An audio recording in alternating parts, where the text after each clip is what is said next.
이재명 민주당 대표의 얘기 듣고 오셨습니다. 이재명 대표를 아주 잘 아는 분이죠. 정성호 민주당 의원이 지금 이 자리에 나와 있습니다. 안녕하세요. 네, 안녕하십니까. 네. 의원님 오늘 선거 결정을 어디서 보셨어요? 국회의원회관의 제 사무실에서 지켜봤습니다. 네. 아, 의원회관에서 보셨군요. 네, 그렇습니다. 네. 오늘 이재명 대표는 얘기를 들어보니까 당 지도부들과 함께 네. 보셨다고 얘기를 들었는데 그 밖에 기자들이 많이 모여 있었는데 그 안에서 무슨 환호라든지 박수 소리든지 이런 게 전혀 안 들렸다고 해요. 네. 예, 이게 조용히 좀 더 자숙하자 뭐 이런 분위기였을까요? 좀 그렇게 생각합니다. 이게 뭐 박수치고 좋아할 상황이 아니지 않습니까? 이번 윤석열 대통령 탄핵 심판이 뭐 민주당의 승리 그런 건 아니지 않습니까? 이게 선거가 아니기 때문에요. 국가적 불행한 사태가 종료되는 그런 시점이었기 때문에 앞으로 향후 우리 대한민국을 어떻게 안정시키고 이 분열된 국민들의 마음을 하나로 모을 것인지 이런 것을 생각하는 뭐 그런 시간을 갖지 않았나 생각합니다. 네. 네. 조금 전에 영상을 보고 오셨는데 이재명 대표가 이런 말을 했습니다. 이번 이제 윤 전 대통령의 파면에 대해서 정치권 모두가 책임을 통감할 일이다 이렇게 얘기를 했는데 이건 어떤 의미로 저희가 해석하면 될까요? 예, 그 헌법재판소의 판결에서도 그 지적이 됐거든요. 물론 대통령이 야당을 협치의 대상으로 생각하지 않고 배제의 대상으로 생각했다. 그런 지적이 있었거든요. 그러나 또 야당에서도 어느 정도 그 탄핵이 의혹 수준이지 정확한 근거 없이 제기된 그런 점들도 몇 가지 지적을 했고요. 또 예산도 일방적으로 편성한 그런 점들, 여야 간의 협치가 없었던 점들을 지적했기 때문에 정말 국회 다수당인 또 민주당 입장에서도 또 성찰하고 어떻게 하든지 가장 중요한 국민민복, 국가의 국민행복 이런 관점에서 정치를 좀 정상화해야 되지 않겠냐, 정치를 복원해야 되지 않겠냐 이런 면에 좀 성찰이 있어야 된다고 생각합니다. 네. 네, 정치를 복원해야겠다. 민주당이 그렇게 하겠다라고 말씀하셨는데 좀 구체적인 일이 좀 있을까요? 어떻게 정치를 복원하실지 좀 일단 오늘 그 헌법재판소에 탄핵 그 파면 결정이 있었기 때문에 60일 이내에 대통령 선거가 있습니다. 그렇기 때문에 여야가 아니죠. 이제 국민의힘이나 민주당이 대선 후보들 선출하는 경선 과정이 있을 것이고 그 위에 또 한 달 정도의 대선 선거 과정이 있기 때문에 여야가 다시 격렬하게 맞부딪힐 가능성이 많습니다. 그럼에도 불구하고 어제 트럼프 대통령의 상호 관세 부과라든가 여러 가지 문제들이 많지 않습니까? 소상공인 또 중소자영업자들이 굉장히 힘든 상황입니다. 국민들은 먹고 사는 문제가 시급하기 때문에 여야가 아니죠. 국민의힘과 민주당이 정부와 함께 국정협의체를 조속히 가동해갖고 추경 문제, 엄청난 피해를 만들어낸 그 산불 그 피해 지원 대책 이런 것들을 같이 병행해야 된다고 생각합니다. 네. 그러면 당장 우리 국정과 관련한 국정협의체라든지 이런 예산이라든지 이런 문제를 빠르게 우리가 하겠다 이렇게 말씀하셨는데 그러면 그 국민의힘 쪽이랑 조만간 만나실 계획이 있으신가요? 뭐 지도부가 어떻게 지금 결정한지는 모르겠지만은 제가 알기로는 뭐 내일이나 모레 또 최고위원회도 열릴 것이고 다음 주 정도에는 어쨌든 정말 그 광장에 국민들의 여론이 얼마나 그 갈라져 있습니까? 굉장히 분열과 갈등이 심하기 때문에 조속히 이걸 수습할 수 있는 대책을 내야 될 것으로 보고 있고요. 중요한 게 지금 정부에서도 발표한 추경입니다. 추경과 관련해 갖고 빨리 만날 것으로 결정할 만나는 걸로 협의가 되지 않을까 생각합니다. 네. 추경에 대해서 근데 민주당과 국민의힘이 좀 입장 차이가 있지 않았습니까? 네네네. 지금 이런 좀 위급한 상황이고 한데 좀 더 민주당이 좀 양보할 좀 그런 생각이 좀 있으실까요? 저는 뭐 그래야 된다고 보고 있고요. 양보라기보다도 타협을 해야 되는데 민주당 입장에서는 그 민생 회복 지원 대책이 좀 부족하다. 그렇기 때문에 추경을 좀 늘려야 되지 않겠냐 이런 주장이 있는데 어쨌든 예산의 편성권은 정부가 갖고 있기 때문에 정부와 함께 국민의힘과 또 민주당이 함께 테이블에 앉아갖고 빨리 결론을 내려야 합니다. 네. 그동안 몇 번 만나기도 했는데 사실 타협이 잘 안 됐잖아요. 네네네. 근데 지금은 윤 전 대통령이 이제 파면된 상황입니다. 이 상황에서는 좀 더 그 협의가 더 잘 될 수 있을 거라고 생각을 하십니까? 뭐 반드시 돼야 되고요. 저는 그렇게 될 거로 생각하고 있습니다. 네. 네. 그럼 이번 선고까지 과정을 네네. 한번 좀 더 되짚어 보도록 하겠습니다. 선고가 상당히 지연됐잖아요. 많은 분들이 예상한 시기보다 계속 한 주 한 주 지연되면서 걱정도 많고 우려도 많고 그랬는데 이번 전원 일치까지 오기까지 어떠셨습니까? 지연될 때마다 많이 불안하셨을 것 같은데. 아니, 저는 뭐 불안하지 않았습니다. 그랬어요? 왜냐하면 네. 오늘 그 심판 그 결과를 발표할 때 국민들이 TV 시청하지 않았습니까? 그러나 탄핵의 원인이 된 대통령의 비상계엄 발령 당시의 상황들을 국민들이 다 지켜봤습니다. 무장한 군인들이 국회를 들어와 갖고 창문을 깨고 국회를 점거하려고 했었고 또 국회 의결을 방해하려고 했었고 무장한 병력들이 중앙선거관리위원회를 점거했거든요. 이러한 상황들이 다 봤기 때문에 저는 뭐 헌법과 법률과 양심에 의해서 심판하는 헌법재판관들이 다른 생각을 할 수가 없다고 저는 생각했습니다. 네. 이거는 보수 진보의 문제가 아니라 헌법과 법률 위반의 여부가 문제되기 때문에 네. 너무나 명백해서 네. 보수적이라고 평가되는 이야기되는 그런 헌법재판관들도 이거는 뭐 그 탄핵 기각이라든가 각하는 상상할 수 없고 8대 0으로 전원일치될 거라는 그런 확신이 있었습니다. 일관되게 지도부에 이재명 대표를 비롯한 지도부에다도 8대 0으로 인용될 테니까 걱정하지 마라라는 얘기를 여러 번 했었는데요. 어쨌든 뭐 헌법재판소가 제대로 판단했습니다. 다만 기간이 좀 지연된 거에 대해서는 좀 아쉬움이 있는데 윤석열 대통령 그 변호인단 측에서 너무나 그 세세한 걸 갖다 많은 이의 제기를 했거든요. 절차적인 이의 제기를 했고 또 5개 주요 탄핵 사유에 대해서도 많은 그 이의를 제기를 했기 때문에 그거에 대해서 그 정말 엄정한 논리에 의해서 그 대응을 해야 됐기 때문에 좀 시간이 걸렸던 것 같습니다. 왜냐하면 다른 어쨌든 문제가 돼서는 안 되지 않겠습니까? 이 판결이 어떤 종국적인 판결이기 때문에 완벽한 논리 또 완벽한 체계를 만들기 위해서 좀 시간을 갖지 않았나 생각을 합니다. 네. 네, 그래서 전혀 걱정하진 않았다. 네네. 네, 이렇게 말씀을 하셨습니다. 그런데 이런 불안도 있었잖아요. 18일 날 2명의 헌법재판관이 퇴임하는데 네네. 만약에 그때까지 이게 판결이 안 나면 어떡하나 이런 우려도 상당히 있었고 점점 지연되니까요. 네네. 그러면서 민주당에서도 대응에 나서고 또 이런 과정이 좀 있지 않았습니까? 네네. 당에서는. 저는 그 점 관련해 갖고 이재명 대표에게도 헌법재판관들이 기본적인 임무가 헌법 수호자 아니겠습니까? 헌정질서 유지인데 헌법질서와 헌정질서가 파괴된 상황에서 그걸 결단을 내리지 않고 퇴임한다고 하는 것은 저는 뭐 상상할 수 없는 일이라고 생각합니다. 문영배 재판관이나 이미선 재판관 다 훌륭한 헌법재판관이었고 뭐 당연히 그 전에 결론을 내리라고 봤고요. 저는 뭐 그런 염려는 하지 않았습니다. 네. 네. 오늘 선고하시는 걸 보면서 이 부분이 가장 인상적이었다. 혹시 그런 부분 있으셨습니까?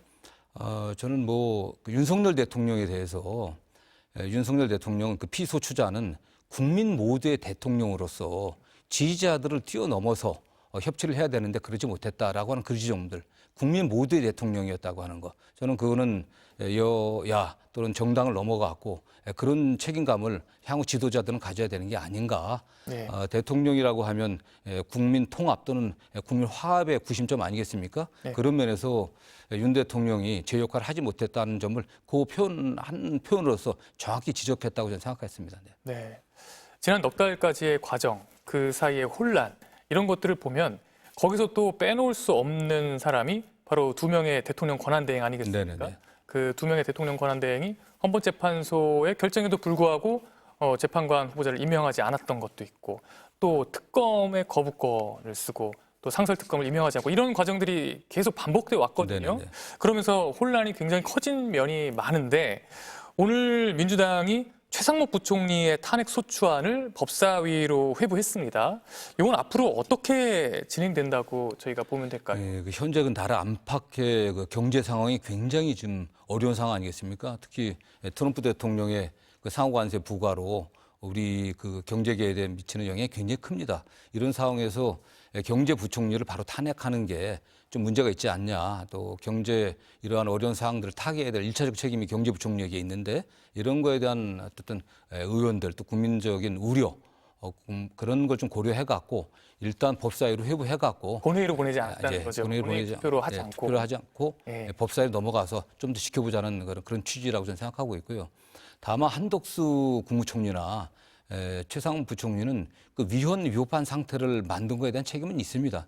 특히 한덕수 총리는 헌법재판소의 결정이 있기 전까지 3명 임명하지 않은 것에 대해서 중대하게 위헌한 상태인데 그거에 관련해 갖고 헌법재판소에서 이건 명백한 위헌이다라고 선언을 했거든요. 그러면 그 이후에 권한대행이었던 최상원 부총리는 임명을 했어야 됩니다. 마은혁 헌법재판관을 임명했어야 되는데 그럼에도 불구하고 임명하지 않고 있거든요. 저는 그런 면에서 두 분의 어떤 정치적 법적 책임은 면할 수 없다는 생각을 하고 다만 현재 경제 상황이 너무나 어려우니까 지금 국회 다수당인 야당도 국정 운영에 책임이 있는 거 아니겠습니까? 그런 측면에서 좀 더 지켜보자라는 입장인 것 같습니다.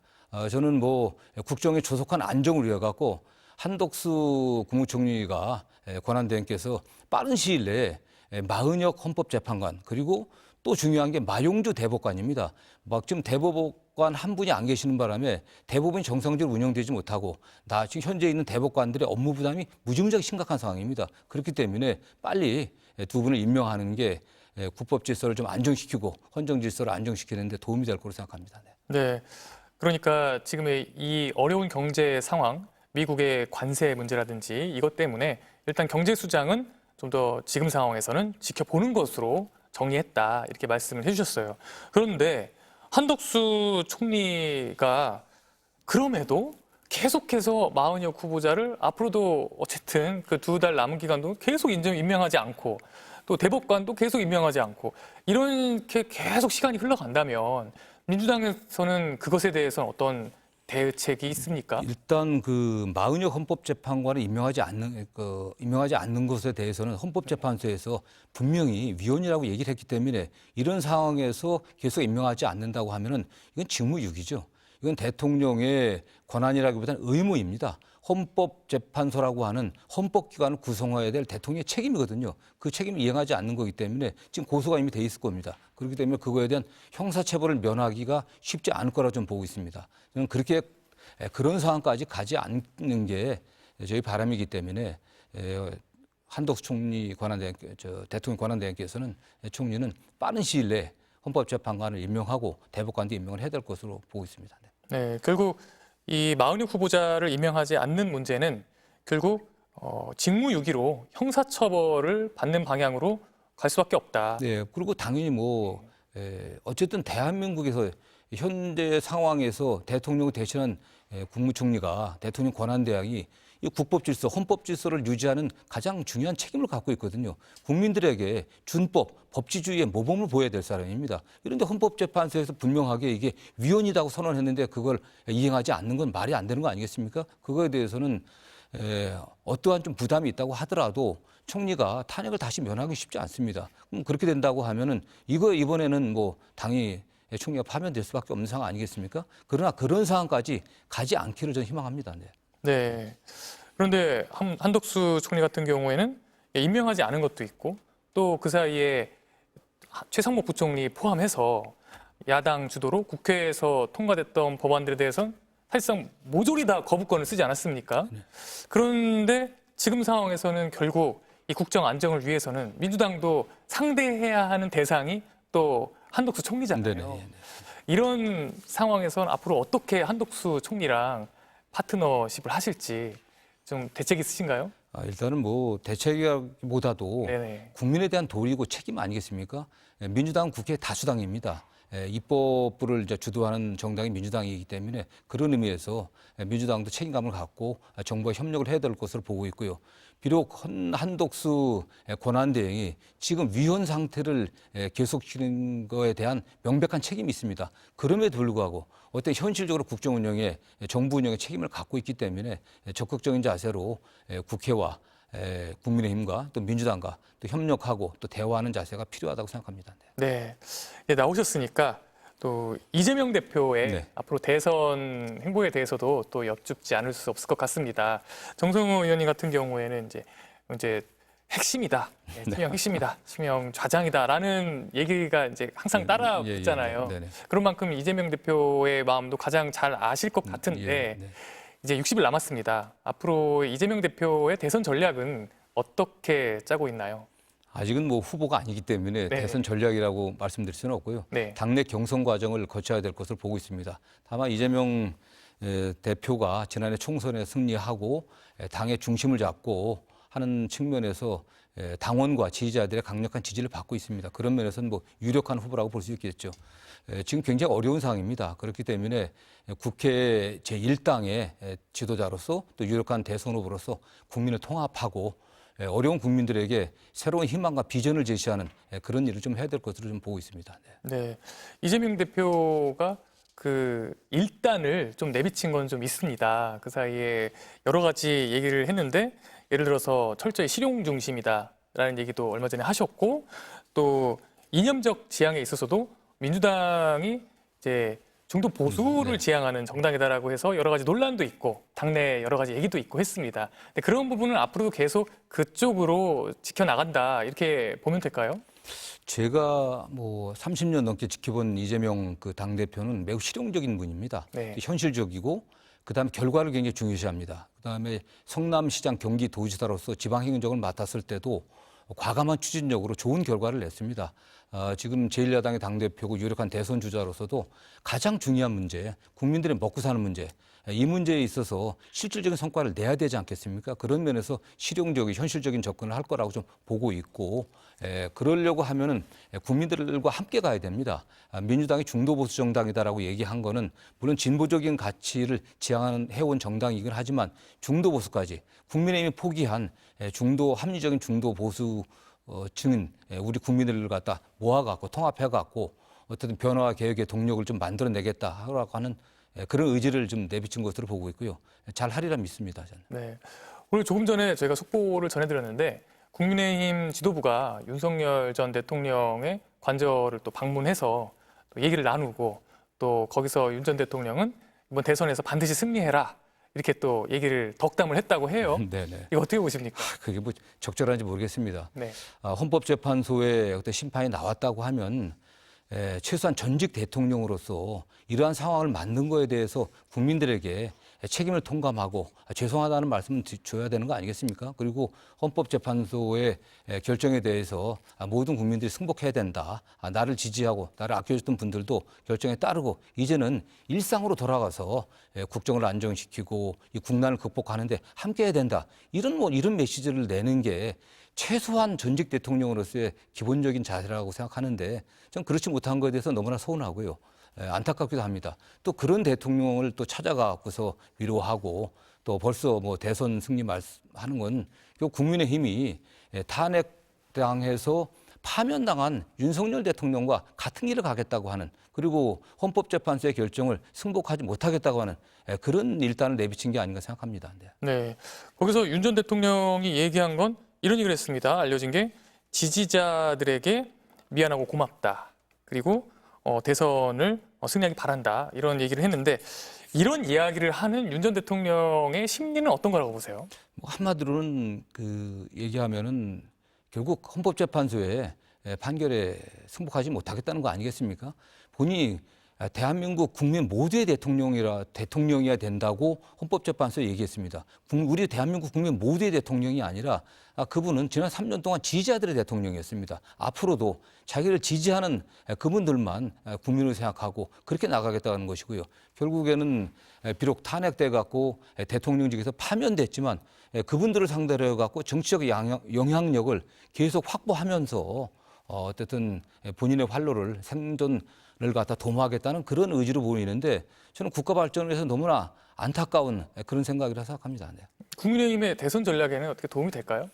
저는 국민들께서 네. 그런 대통령과 함께 가는 국민의힘을 선택한다고 하는 것은 대통령을 사실상 윤석열 전 대통령을 사면하겠다는 그런 거 아니겠습니까? 어떤 국민들이 대다수의 국민들이 거기에 동의하지는 저는 않을 것으로 보고 있습니다. 네. 말씀하셨지만 국민의힘에서 윤 전 대통령을 사면한다는 그 얘기가 앞으로 이제 대선 후보 경선이나 그 과정에서 안 나올 수가 없을 것 같거든요. 그러면 의원님이 보시기에 국민의힘의 앞으로 상대 대선 후보는 누가 유력하다고 보십니까?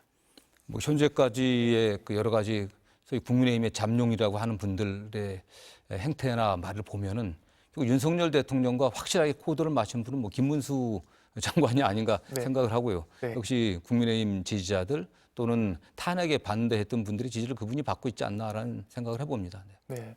그러면 민주당 입장에서는 이제 대선을 바라보는 입장에서 앞으로 말씀하신 그런 중도에 있는 또 중간에 있는 분들에겐 앞으로 어떤 메시지를 주시는 게 좋을까요? 역시 국가적 위기를 극복하기 위해서 국민들이 통합돼야 된다라고 하는 그 통합의 메시지, 그리고 국민들의 먹고 사는 문제가 가장 심각하니까 민생과 경제 회복을 위해서 민주당이 어떻게 하겠다라고 하는 이런 메시지가 가장 중요할 것으로 생각합니다. 네. 어떻게 하는 걸까요? 어떻게 하겠다가 어떻게 하는 걸까요? 어쨌든 뭐 그 대선 과정이 벌어질 테니까 네. 여러 가지 이재명 대표나 또 민주당에서 준비해온 여러 가지 경제 정책들이 있거든요. 네. 그런 정책들을 좀 구체적으로 국민들에게 제시하게 될 것으로 봅니다. 네. 그런 준비하고 있는 경제 정책들 중에 혹시 조금 좀 미리 말씀해 주실 수 있는 부분이 있을까요? 뭐 특별히 지금 뭐 이제 네. 조세 정책에 있어서 네, 최근에 조세 정책에 있어서. 조세 정책 같은 경우도 네. 뭐 상속 증여세 관련해 갖고서 예, 상속세 얘기도 나왔죠. 그 부분에 관련해서도 아직 뭐 제대로 된 합의가 안 되고 있는데 네. 어쨌든 그 기본 공제라든가 배우자 공제를 좀 상향하는 이런 문제들, 네. 그다음에 근로소득세 관련해 갖고 네. 근로소득을 내는 분들의 그 지갑은 아주 투명하지 않습니까? 세금 그대로 다 내야 되거든요. 네. 이 부분을 좀 합리적으로 조정하는 문제 여러 가지들을 좀 준비하고 있고, 더 중요한 건 지금 이재명 대표도 이야기를 했지만은 지금 AI 패권 시대로 지금 전환되고 있지 않겠습니까? 그래서 AI 관련된 과감한 지원들 네. 이런 것들을 좀 준비하고 있습니다. 네. 네. 주로 경제적인 부분을 많이 준비하고 있다. 좀 이렇게 보면 될까요? 네. 네. 그리고 또 방금 말씀하셨지만 통합 부분을 또 말씀하셨습니다. 국민 통합 얘기를 아까 헌법재판소의 심판 선고를 보면서도 그 부분이 가장 인상적이었다고 말씀하셨고 네네. 또 지금도 통합을 말씀하셨는데 사실 이번 사태를 겪으면서 국민적인 갈등이 너무 심하고 또 양쪽에 워낙에 대립이 심한 상황인데 통합 가능할까요? 저는 그렇게 해야 된다고 보고 있습니다. 다만 이번 윤석열 대통령의 12.3 비상계엄은 내란 행위였습니다. 내란 죄는 좀 다퉈지고 있지만 내란 행위였기 때문에 이거에 대한 소위 말하면 잔불은 다 꺼야 됩니다. 시비는 좀 가려야 될 것이고요. 책임 있는 분들은 책임을 지게 해야 될 것입니다. 그런 과정을 좀 겪고 여전히 지금 문제가 되고 있는 최상병에 관련된 외압 사건들, 또 윤석열 대통령 배우자의 공천 개입 문제들, 이런 부분들은 사법기관에서 적절하게 처리되고요. 또 부족하다고 하면 특검에서 처리돼야 될 것으로 보고 있습니다. 그러나 민주당이 혹시 집권한다고 하면은 우리 각계각층에 다양한 의견을 들어갔고 정말 국가 발전에 기여할 수 있는 유능한 분들로 폭넓게 어쨌든 정부를 구성하면은 그런 과정 속에서 통합의 의지를 보여주는 게 필요하다고 생각합니다. 네. 여러 가지 말씀해 주셨습니다. 앞으로 통합이라든지 경제라든지 앞으로 이제 우리가 중요한 것들에 대해서 말씀을 해 주셨는데 앞으로 이런 내란이 다시 벌어지지 않도록 하기 위해서 이런 사태가 다시 재발되지 않도록 하기 위해서 여러 가지 우리가 지금 돌아봐야 할 것들이 많은데 네. 그중에 또 검찰 얘기도 네네. 빼놓을 수 없을 것 같습니다. 네, 검찰이 이번에 특히 그 윤 전 대통령의 구속 취소와 관련하여 네네. 특시 항고를 포기하는 네네. 굉장히 이례적인 어떻게 보면 이해할 수 없는 그 모습을 보이면서 사실 신뢰를 많이 잃었다는 얘기가 나오잖아요. 앞으로 검찰 개혁 부분은 어떻게 준비하고 계시는지 그것도 좀 궁금합니다. 일단 그 12.3 내란 사건을 수사하는 과정에서 검찰이 보였던 행태는 상당히 그 실망스러운 부분들이 많이 있습니다. 말씀하신 것처럼 지금 내란 범죄의 수괴, 우두머리가 윤석열 대통령입니다. 이걸 그 절차적인 문제에 관련해 갖고 법원에서 판단을 받아보라고 구속 취소했으면 취소를 했다고 하면 즉시 항고를 했어야 되는 거거든요. 이게 전례가 없는 일입니다. 즉시 항고를 포기해 갖고 바로 석방시켰습니다. 이런 검찰의 행태를 봤을 때 국민들이 과연 검찰을 믿을 수 있을런지 의심스럽고요. 그다음에 지금 가장 중요한 인물 중에 한 사람인 경호처 차장, 김성훈 차장에 대해서 여러 차례 영장을 기각했습니다. 영장을 기각하고 그렇기 때문에 내란 행위에 관련된 여러 가지 증거를 갖다가 인멸하는데 사실상 방조해 왔습니다. 그에 대한 책임 분명히 져야 될 것으로 보고 있고요. 근본적으로 공수처와 그다음에 검찰과의 관계, 수사의 범위에 관련해서 많은 논란이 있었기 때문에 공수처를 어떻게 할 것인지 저는 뭐 공수처를 확대 재편해야 되는 게 아닌가. 그다음에 검찰은 확실하게 기소기관으로서의 역할만 하게 만들어야 되는 게 아닌지 이런 의견들이 민주당에 상당히 있는 것으로 알고 있습니다. 네. 네, 그리고 수사와 기소를 분리하는 방향으로 가야 한다. 네네. 그리고 민주당이 앞으로 집권 시에 그런 방향으로 검찰 개혁을 진행한다. 이렇게 이해를 하면 됩니다. 뭐 한다라고 보기보다는 다수의 의원들이 네. 검찰의 역할은 수사기관으로서의 역할은 또 시대적 소명이 이제 끝난 게 아닌가. 네. 이제 기소기관으로서 정리되고 그다음에 그 국가 전체 수사 역량이 위축돼서는 안 되니까 경찰과 공수처 또 그 외에 중대범죄수사청 이런 문제들을 종합적으로 좀 판단해갖고 결정해야 될 문제로 생각합니다. 네. 지금 수사 얘기를 말씀하셔서 이 부분을 좀 더 진행을 해보면요. 윤 전 대통령이 현직 대통령이었기 때문에 수사가 진행되지 않은 것들이 많이 있지 네, 않습니까? 그렇습니다. 네. 네, 이거 내란죄뿐만 아니라 직권남용도 네. 수사가 안 됐고 특수공무집행 방해, 체포를 방해한 것도 있고요. 이건 기본이죠. 그 이후에 외환죄 네네. 부분도 의혹도 있고요. 또 명태균 게이트라든지 그래서 불법 선거 개입 국정농단이라든지 여러 가지가 있습니다. 근데 이런 것들이 결국 지금 상황에서 수사가 앞으로 좀 잘 될 거라고 보십니까? 어떠십니까? 저는 이제 대통령 지위를 이제 상실했기 때문에 자연인으로 돌아가지 않았습니까? 이렇기 때문에 검찰이 눈치 볼 필요 없이 수사를 해야 된다고 보고 있습니다. 또 수사할 것으로 보고 있고요. 만약 그런 부분에서 검찰의 수사가 미진하다고 하면은 결국 내란 특검을 도입해야 되지 않겠습니까? 그래서 저는 만약 검찰이 앞으로 60일 안에 대통령 선거가 있게 되는데 그 안에 제대로 수사를 못한다고 하면은 차기 대통령께서는 내란 특검 또 관련된 뭐 명태균 특검이든지 또는 최상병 특검이든지 이런 걸 수용하리라고 좀 보고 있고 그렇게 되기 전에 검찰이 제대로 수사를 해야 된다고 보고 있습니다. 네. 어떻게 검찰이 제대로 할 것 같으십니까? 저는 뭐 네. 최선을 다하지 않겠습니까? 최선을 다할 것이다. 네. 네. 그럼 이 여러 가지 수사 중에 특히 가장 빨리 수사가 돼야 된다라고 보시는 게 있다면 어떤 거를 가장 우선한다고 생각하세요? 역시 뭐 내란 특검 아니겠습니까? 네. 내란 특검이 아니라 내란에 내란죄. 관련된 예. 행위 아니겠습니까? 지금 비록 내란죄로 기소됐지만 관련자들의 범위가 어디까지였는지 그 내란과 관련해 갖고 북한의 어쨌든 그 준비 내란을 갖다 정당화하기 위해서 북한에 어쨌든 도발을 갖다 유도했다는 그런 외환죄의 문제라든가 외환죄가 있죠. 굉장히 많은 문제들이 있기 때문에요. 네. 그런 부분들이 낱낱이 밝혀져야 될 것을 보고 있고요. 네. 최근에 이재명 대표도 말씀하셨지만은 그 노상원 전 네. 방첩사령관 수첩에 나왔던 사실들 그런 것들이 과연 어느 정도 준비가 됐었는지 그와 관련해 갖고 국방부 장관과 또 공모했던 또 사령관이나 예부대에서 관계된 사람들이 어느 정도 관여하고 어느 정도 준비했는지 그런 것들이 낱낱이 밝혀져야 된다고 보고 있습니다. 네. 노상원 수첩과 관련해서는 특히 어떤 부분이 빨리 규명돼야 된다고 보십니까? 저는 국민들의 가장 충격을 줬던 게 14명의 이제 정치인, 뭐 전직 법관 또 언론인들 이런 걸 체포해갖고 수거라는 표현을 썼습니다. 수거라는 단어가 네, 등장했죠, 네, 수첩에. 무시무시한 단어 아니겠습니까? 근데 그걸 넘어서 그 위에 추가적으로 뭐 수거를 해야 된다는 이런 좀 메모도 있었던 것 같은데 저는 그런 부분들이 가장 먼저 밝혀져야 되지 않겠나는 생각을 합니다. 네. 네. 외환죄 부분도 언급을 해주셨는데요.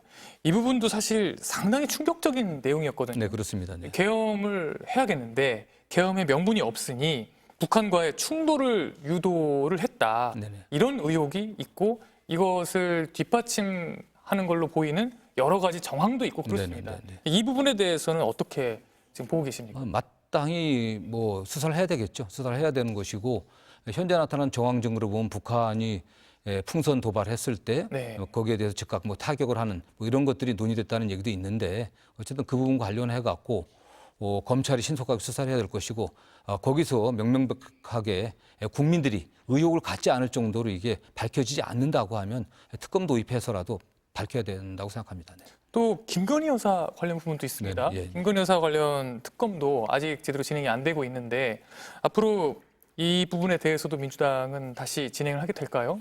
일단 지금 김건희 여사가 명태균 게이트에서 나타난 것처럼 국민의힘의 공천 과정에 상당 정도 개입했다고 하는 여러 가지 진술과 주장이 있는 거 아니겠습니까? 그런 부분들. 그다음에 최상병 의혹을 덮는 과정에서 관련된 그 해병대 사령관을 갖다가 좀 보호하기 위해서 관여했다고 하는 그런 의혹도 좀 제기되고 있습니다. 그런 부분들이 빨리 밝혀져야 될 것으로 보고 있고요. 미진하다고 하면 역시 특검을 도입할 수밖에 없는 상황 아니겠습니까? 네. 네.